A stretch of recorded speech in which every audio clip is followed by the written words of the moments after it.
تا خێرزگاریە کە ژێوان تاخن کوژالیە حکوومەت هەرێما کوردستانی و لێبەریا چەند ساڵان هاتیە دروستکردن. لە وڵاتیان وی تاخی گازندەیان ژێتەوی خزمەتگوزاریان دەکەن بە تایبەتی جادە و کۆڵانên وانان ku تەنها ناتینە قێرکردن و وەکیاو dibêjin ew hatine piştgihxistin û tirsa werzê zivistanê ketiye dê dilê wan da ji ber teqnê û bêserûberiya cadeyên wan.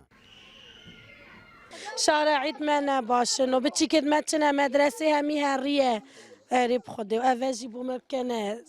دی هدیقه و کی کمپی شارعیت و همی چکرینه کس خومنا که تا خدانه و چند ساله ملویرینه و چند ساله ملویرینه حتی ویگاوی نه شارع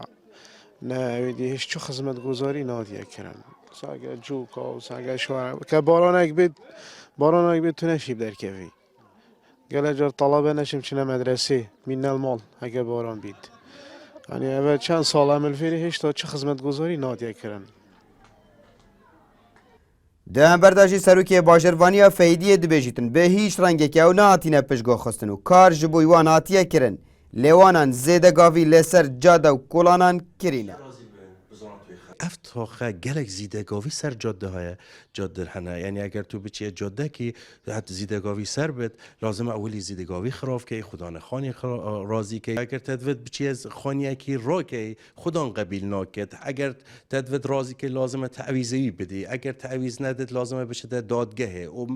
و گلک تشتدی بس سر هنده را ام هر بوا جاده دوا مکسرت کین و دیفچون اکید کین کو بشین آریش و حل کین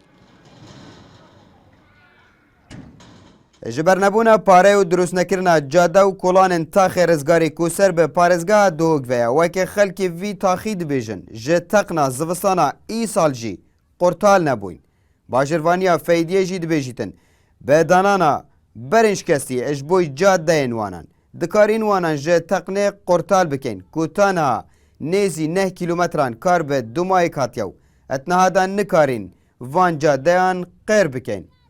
Abdusamat Rêkanî NRT Duhok.